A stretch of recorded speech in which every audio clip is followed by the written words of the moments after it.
თუ Google-ს ან ChatGPT-ს ვკითხავთ, გითხრას მოკლედ. პასუხი ასეთი იქნება.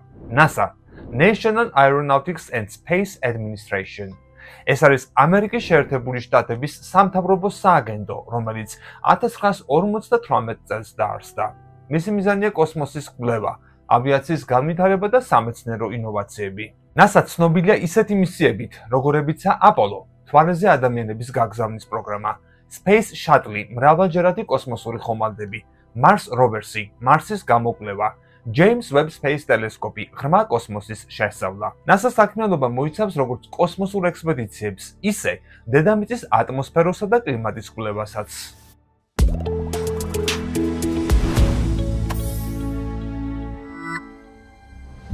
მრავალი ათეული წლის განმავლობაში NASA-ს მისიებზე $10 მილიარდი დახარჯული, რისი წყალობითაც კაცობრიობამ მრავალი რამ შეიტყო კოსმოსური სივრცისა და საერთოდ ჩვენი სამყაროს შესახებ.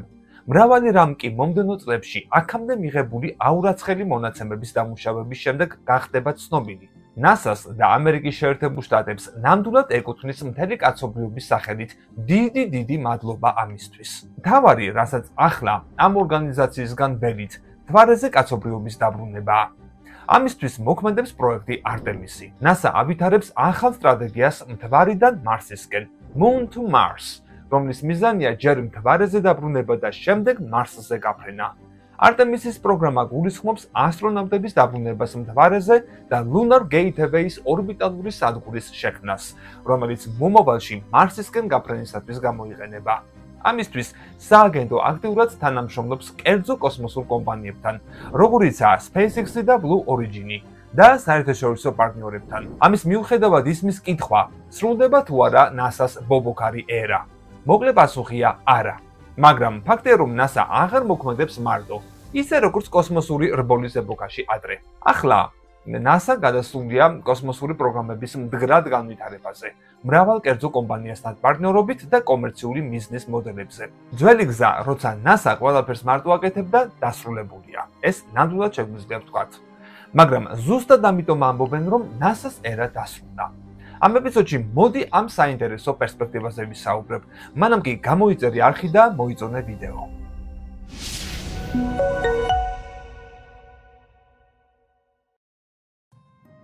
მიწებს გულწრფელად გითხრათ, შესაძლოა NASA-ზე ვიდეოების გაკეთება აღარ მოგვინდეს მომავალში. არა იმიტომ, რომ კოსმოსში აღარაფერი დარჩა აღმოსაჩენი და არც იმიტომ, რომ ინტერესი დამიკარგავს, არამედ იმიტომ, რომ ეს სააგენტო შესაძლოა ისტორიის მანძილზე უდიდესი ბიუჯეტური შეკვეცის წინაშე იდგეს. ტრამპის ახალ გეგმას უკვე გადაშენების მასშტაბის მოვლენა უწოდეს. თანამშრომლების მესამედი შესაძლოა გაათავისუფლონ ვენერადან პლუტონამდე 41 მისია გაუქმდეს, ხოლო პროგრამები, რომელთა შექმნას 10 წლეულები და მწვანე მილიარდები დასჭირდა, ერთ ხამეში შეწყდეს. იმის მიუხედავად, რომ პრეზიდენტის ადმინისტრაცია ამ გადაწყვეტილებას გადასახადების ეფექტურად გამოყენებითა და ჩინეთზე ერთი ნაბიჯით წინ დარჩენის სურვილით ამართლებს, ის ანადგურებს იმავე მეცნიერებას, რომელმაც ამერიკა კოსმოსის ლიდერად აქცია და ამ ლიდერობას დღემდე ინარჩუნებდა.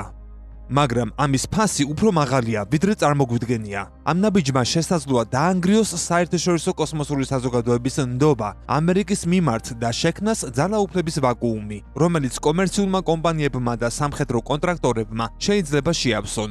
და როცა ბიუჯეტი ერთხელ შემცირდება, მომდევნო ადმინისტრაციისთვის თითქმის შეუძლებელი იქნება მიყენებული ზიანის გამოსწორება, რაც ღია და თავისუფალ მეცნიერებას 10 წლეულებით დახევს უკან. მოდი, ვეცადოთ გავარკვიოთ, რა გავლენას მოახდენს ბიუჯეტის შემოთავაზებული შემცირება და რომელი კერძო კოსმოსური კომპანიები ემზადებიან ამ სიცარიელის შესავსებად და რას ნიშნავს ეს ყველაფერი კოსმოსის კვლევის მომავალისთვის. ბიუჯეტის შეკვეცა და მისი შედეგები. 1958 წლიდან NASA კოსმოსური კვლევის ავანგარდში დგას.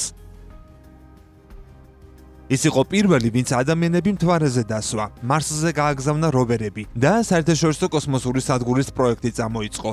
ადამიანის ისტორიაში უდიდესი სამეცნიერო თანამშრომლობა. ეს მემკვიდრეობა გამბედაობასა და ინოვაციაზეა აგებული. ინსპირაციის ნიშანი მილიონობით ადამიანისათვის მთელ მსოფლიოში. თუმცა 2025 წლის მაისში დონალდ ტრამპის ამჟამინდელმა ადმინისტრაციამ წარმოადგინა NASA-ს ახალი ბიუჯეტის გეგმა 2026 წლისთვის, რომელიც სააგენტოს დაფინანსებას დაახლოებით 25%-ით ამცირებს. ეს კი ისტორიაში ყველაზე დიდი შემცირებაა. თუ გეგმა დამტკიცდა, NASA-ს ბიუჯეტი 24.8 მილიარდი დოლარიდან მხოლოდ 18.8 მილიარდ დოლარამდე დაეცემა. ინფლაციის გათვალისწინებით ეს იქნება სააგენტოს ყველაზე მცირე დაფინანსება 1961 წლის შემდეგ. ტრამპის ადმინისტრაცია ამტკიცებს, რომ ახალი ბიუჯეტი უზრუნველყოფს გადასახადების მაქსიმალურად ეფექტურ გამოყენებას. მიზანია მთვარეზე ჩინეთამდე მისვლა და ამერიკელის გაგზავნა მარსზე. მთვარის კვლევით პროექტებზე გამოყოფილია 7 მილიარდ დოლარზე მეტი. მარსზე ფოკუსირებულ პროგრამებზე კი დამატებით 1 მილიარდი. თუმცა, დუბლირებული და ფინანსურად არამდგრადი პროგრამების შემცირდება ან კომერციული კომპანიებით ჩანაცვლება. მაგრამ თუ დეტალებს კარგად დავაკვირდებით, სურათი ბევრად უფრო მძიმეა. ახალი გეგმით NASA-ს ყველა განყოფილება ადამიანური კოსმოსური ფრენის გარდა ნიშნულოვნად შეიზღუდება.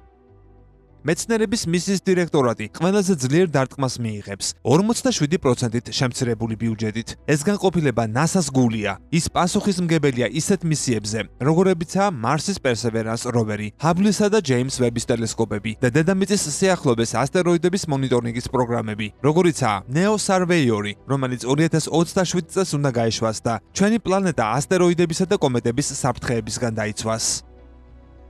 მაგრამ ციფრებს მიღმა კიდევ ერთი კატასტროფაა. ასეთი სიღრმის შემცირებით NASA-მ შესაძლოა თანამშრომლების მესამედი დაკარგოს. 1000-ობით მაღალკვალიფიციური მეცნიერის, ინჟინრისა და მკვლევრის ტვინების გადინება, რომლებმაც თავიანთი კარიერა შეერთებული შტატების კოსმოსურ კვლევას მიუძღვნეს. როცა ეს ხალხი კერძო სექტორში ან სხვა სფეროებში გადავა, მათი უკან დაბრუნება თითქმის შეუძლებელი გახდება, რადგან მოგეხსენებათ კერძო სექტორში უფრო მაღალი ხელფასებია.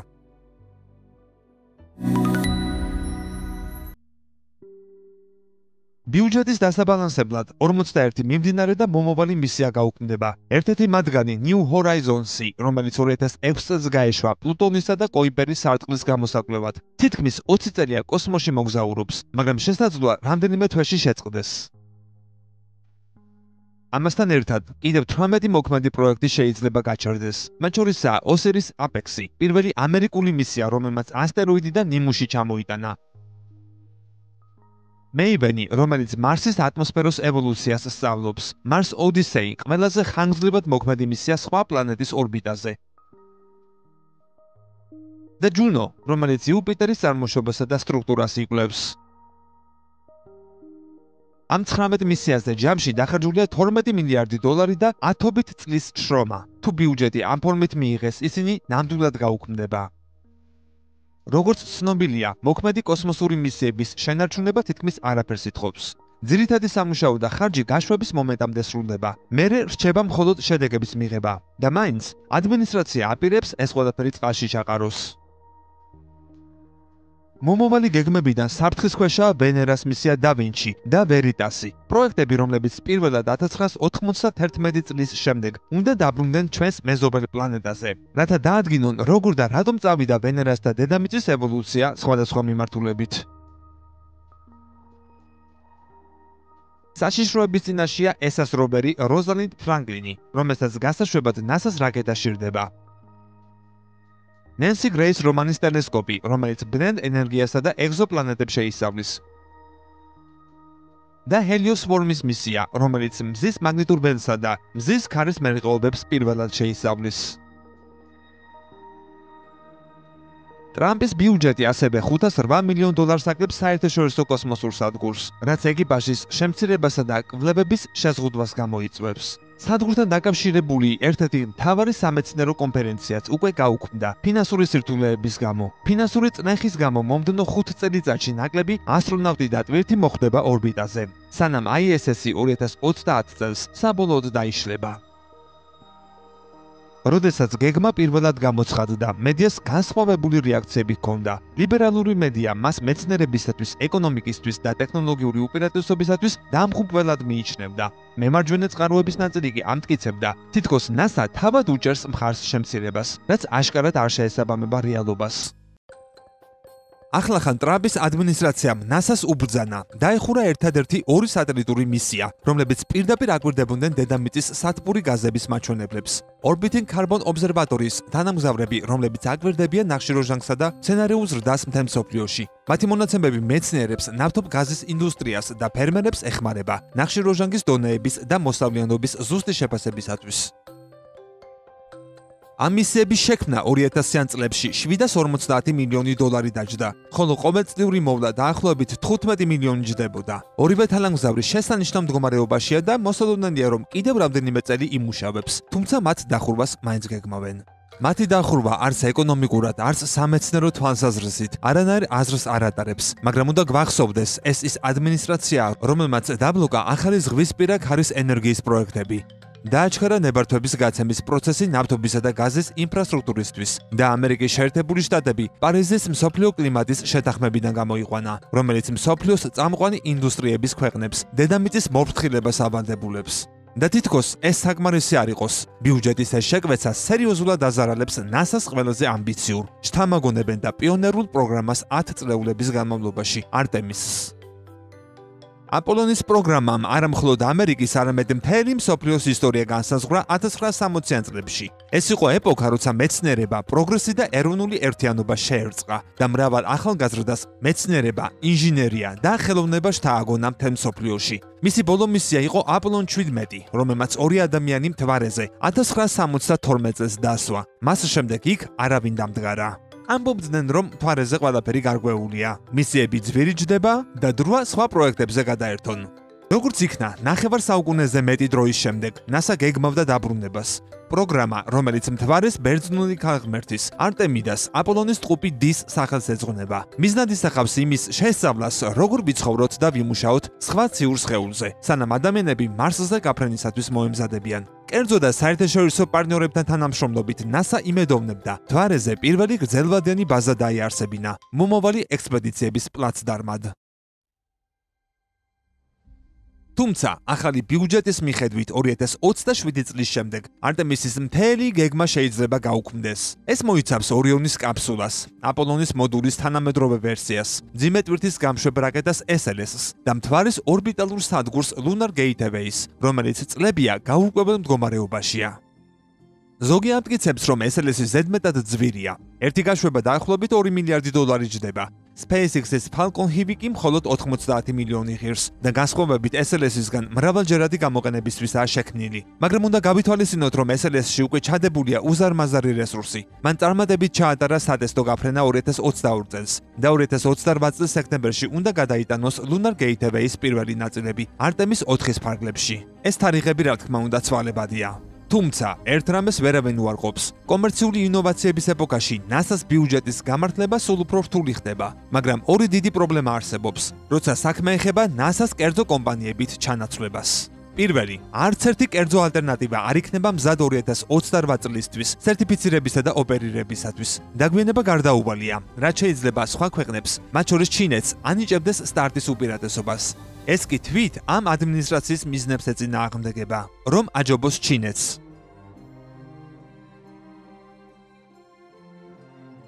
მეორე და უფრო სერიოზული პრობლემა არის ის სიგნალი, რომელსაც ეს ნაბიჯი უგზავნის საერთაშორისო კოსმოსურ საზოგადოებას. ბევრი ქვეყანა, კანადა, იაპონია, არაბთა გაერთიანებული საამიროები და ევროკავშირი უკვე ჩართულია Artemis-ის Gateway-ის პროექტში. ფული დახარჯულია, შეთანხმებები გაფორმებულია. თუ NASA ფინანსური ზეწოლის გამო საკუთარ ვალდებულებებს ვერ შეასრულებს, ეს მთლიანად დაანგრევს ნდობას ამერიკის შეერთებული შტატების მიმართ უხელმძღვანელოს კოსმოსურ ინიციატივებს.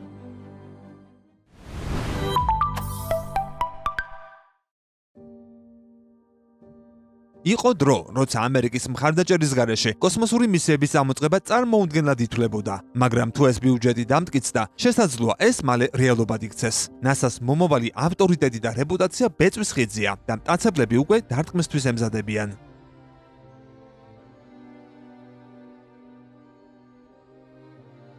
კოსმოსის პრივატიზაცია. სანამ NASA ფინანსურ კრიზისს უპირისპირდება, კერძო კოსმოსური კომპანიები სწრაფად იზრდებიან. Elon Musk-ის SpaceX-ის შემოსავალი 2025 წელს სავარაუდოდ 15.5 მილიარდი დოლარი იქნება. ეს NASA-ს შემოთავაზებული ბიუჯეტის 82%-ია.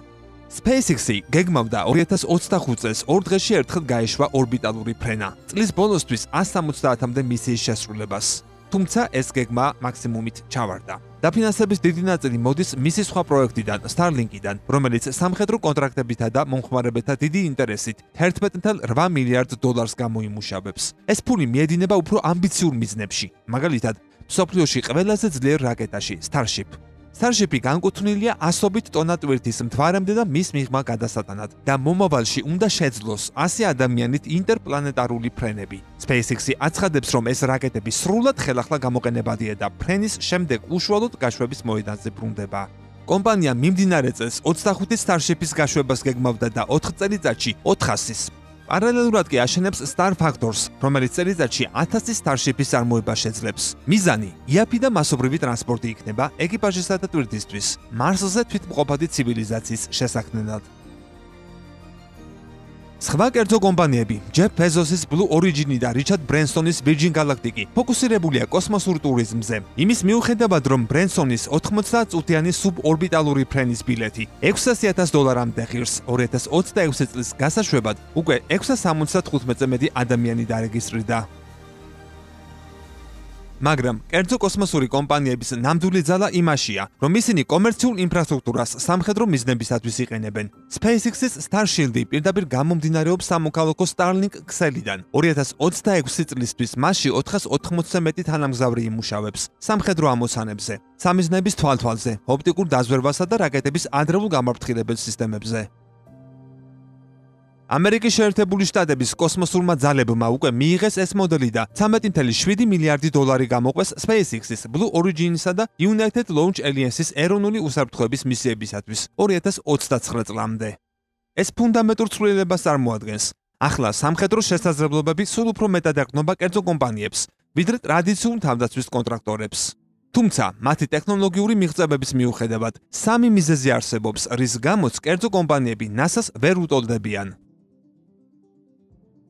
პირველი, ტექნიკური სანდოობა. Starship-ის 10 და მხოლოდ 2 სატესტო გაშვება დასრულდა წარმატებით. დანარჩენი მარცხით, ძრავის წყობრიდან გამოსვლა, უკონტროლო ტრიალი, საწვავის გაჟონვები და აფეთქება. ალბათ დროთა განმავლობაში SpaceX-ი შეძლებს სრულყოფას, მაგრამ ეს დრო ჯერ არ დამდგარა. NASA-ს კი 10 წრეულების გამოცდილება აქვს ადამიანის კოსმოსური მისიის განხორციელებაში და SLS-ის ტესტის უკვე წარმატებით ჩატარდა. მეორე, კერძო კომპანიები კოსმოსის მეცნიერებას გვერდზე სწევენ და მხოლოდ ინჟინერიაზე კონცენტრირდებიან. NASA-ს მისიაა უცნობის შესწავლა, ინოვაცია კაცობრიობის სასარგებლოდ და შთაგონება აღმოჩენებით. ის წარმოადგენს ჩვენს საუკეთესო მხარეს, ცნობის მოყვარეობას, გამბედაობასა და შეუპოვრობას. 67 წლიან ისტორიაში NASA-მ კაცობრიობას აჩვენა მზის სისტემის პირველი სურათები. აღმოაჩინა ასობით ეგზოპლანეტა. ჰაბლის წყალობით იპოვა მტკიცებულება ბნელი ენერგიის არსებობის შესახებ. მარსზე წყალი აღმოაჩინა და ასწავლა სამყაროს წარმოშობასა და დედამიწის კლიმატის ცვლილებებზე. ასეთი ცოდნის ფასად ვერაფერს დააყენებ. ეს არ შეიძლება იყოს ფული. ჩვენ არ ვიკვლევთ ასტეროიდებს ან ბნელ მატერიას მოგების გამო. ამას ვაკეთებთ იმიტომ, რომ გვინდა უკეთ გავიგოთ საკუთარი თავი და ჩვენი ადგილი სამყაროში. მესამე და ყველაზე საშიში მიზეზი NASA-ს პრივატიზაციით ჩანაცვლების საკითხში არის ის, რომ სამხედრო და კერძო ინტერესების დომინაცია კოსმოსში კაცობრიობის მომავალს და თვით კოსმოსის მთლიანობას უქმნის საფრთხეს. როცა ძალაუფლებას მილიარდერები იძენენ, კოსმოსი ხდება არა ცოდნისა და საერთო პროგრესის, არამედ ვაჭრობის, მოგების, კონტროლისა და კოლონიზაციის ასპარეზი. კოსმოსის მილიტარიზაცია გამწვავებს გლობალურ დაძაბულობას, ხოლო კომერციული ექსპლუატაცია, მთვარისა თუ ასტეროიდების რესურსების მოპოვება, კოსმოსს აქცევს უთანასწორობისა და დაპირისპირების კიდევ ერთ არენად. კოსმოსი ცოდნის ადგილია, არა საკუთრების. როცა მეცნიერება არის მიზანი, კოსმოსი რჩება საოცრებად და საერთო მემკვიდრეობად მთელი კაცობრიობისათვის, დღეს და მომავალშიც. და იმის მიუხედავად დამტკიცდება თუ არა NASA-ს მკვეთრად შეგვეცილი ბიუჯეტი. კომერციულ გადაწყვეტილებებზე ეს მზარდი დამოკიდებულება, როგორც ჩანს, მხოლოდ გაძლიერდება.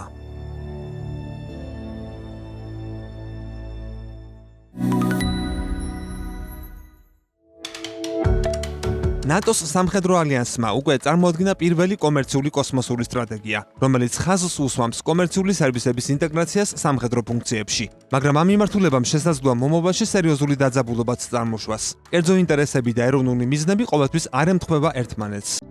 რა მოხდება თუ კომპანიები როგორებიცაა SpaceX-ი ფინანსურ სირთულეებში აღმოჩნდებიან და ვეღარ შეძლებენ კონტრაქტების შესრულებას? როცა NASA-ს ბიუჯეტი საფრთხეშია, ეს ორმაგი კომერციულ სამხედრო მოდელი შეიძლება ამერიკის კოსმოსური შესაძლებლობების მთავარ მამოძრავებელ ძალად იქცეს და ეს საფუძვლიანად შეცვლის იმას, ვინც აკონტროლებს კოსმოსზე წვდომას და რა წესებით. კოსმოსის კვლევის მომავალი. სასიამოვნო სიახლე ისაა, რომ NASA-ს ბიუჯეტის შემცირება ჯერ საბოლოოდ არ არის გადაწყვეტილი. ეს მხოლოდ პროექტია. გადაწყვეტილება კონგრესმა უნდა მიიღოს და ამ ეტაპზე ყველა წევრი თანახმა არ არის. 10 ივლისის ხდომაზე რამდენიმე კონგრესმენმა წინააღმდეგობა გამოთქვა. სენატორმა კრის ვან ჰოლენმა განაცხადა: "ჩვენ არ ვეთანხმებით შემცირებას, რაც NASA-ს მეცნიერებს 47%-ით შეამცირებდა და 55 მიმდინარე და დაგეგმილ მისიას გაანადგურებდა." დამატებით ზეწოლას ქმნის NASA-ს ყოფილი მეცნიერებისა და დირექტორების ერთობლივი წერილიც, რომლებაც ბიუჯეტის შემცირების წინააღმდეგ მიმართეს კონგრესს, გაფრთხილებით, რომ ეს ნაბიჯი ამერიკის შეერთებულ შტატებს ლიდერობას დაუკარგავს და მილიარდობით დოლარის დაბანდებულ ინვესტიციას წყალში ჩაყრის. და ეს მხოლოდ ამერიკელების შიში არ არის. სანამ ამერიკის შეერთებულ შტატებს კოსმოსის კვლევა პრივატიზების გზით მიჰყავს, ჩინეთი სახელმწიფოს მიერ დაფინანსებულ აგრესიულ პროგრამას ახორციელებს. მიზნით 2030 წლამდე მთვარეზე ადამიანის დაშვება და 2045 წლამდე ჩინელი ასტრონავტის მარსზე გაგზავნა. ინდოეთის სწრაფად იქცევა ძლიერ მოთამაშედ. მათ მთვარისა და მარსის მისიები ჰოლივუდური ფილმის ბიუჯეტზე ნაკლები დაუჯდათ და ახლა 2040 წლისთვის მთვარის ორბიტალური სადგურის აშენებას გეგმავენ. ამერიკის შეერთებულ შტატებს აქვს დრო NASA-ს ბედის გადასაწყვეტად. ბიუჯეტის კანონპროექტი უნდა დაამტკიცოს სენატმა და წარმომადგენელთა პალატამ. შემდეგ კი ხელი უნდა მოაწეროს პრეზიდენტმა. მანამდე სააგენტოს მომავალი გაურკვევლად რჩება. მაგრამ როგორც NASA-ს ყოფილი მეცნიერები გვახსენებენ, NASA-ში ინვესტიცია არამხოლოდ მეცნიერებას, არამედ ამერიკის ეკონომიკასა და ტექნოლოგიურ ლიდერობასაც აძლიერებს. მისი მიღწევები აყალიბებს პოზიტიურ იმიჯს, როგორც ქვეყნის შიგნით, ისე მთელ მსოფლიოში. ისინი ნათელი მაგალითია იმისა, რაც ამერიკას დიდებულად აქცევს.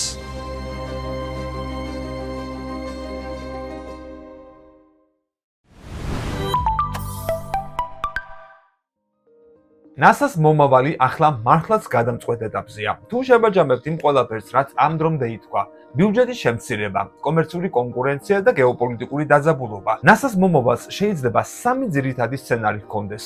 პირველი, აღორძინების სცენარი, თუ ბიუჯეტი შენარჩუნდა ან გაიზარდა უკეთეს შემთხვევაში. მეორე, გადარჩენის სცენარი, შემცირებული ბიუჯეტით, მაგრამ მოქნილი მიდგომით, როგორ არ ვიცი, მაგრამ ამერიკელები რამეს მოიფიქრებენ. და მესამე, კოსმოსის პრივატიზაციის სცენარი, თუ ბიუჯეტი მკვეთრად შემცირდა. NASA-ს მომავალი დამოკიდებულია იმაზე, როგორ მიიჩნევს საზოგადოება და მთავრობა მეცნიერებას, როგორც ინვესტიციას თუ როგორც ხარჯს. თუ მის კვლევებს კვლავ დაეხმარებიან, სააგენტო შეძლებს კაცობრიობის მომდევნო დიდი ნაბიჯების გადადგმას კოსმოსში, მთვარეზე დასაბრუნებლად, მარსზე გასაფრენად და სამყაროს საიდუმლოებების ასახსნელად. მაგრამ თუ ბიუჯეტის შემცირება რეალობად იქცა, NASA-ს მომავალი შეიძლება იყოს შენელებული, ნაწილობრივ კერძო სექტორზე დამოკიდებული და უფრო ნაკლებად სამეცნიერო. დავალოდოთ რა გადაწყდება. აუცილებლად გაცნობებთ. ამისთვის კი მეც მომეხმარეთ და გამოიწერეთ ეს YouTube არხი. მომეცით სტიმული და დაეხმარეთ პროექტს ზრდა განვითარებაში. მადლობა მხარდაჭერისთვის.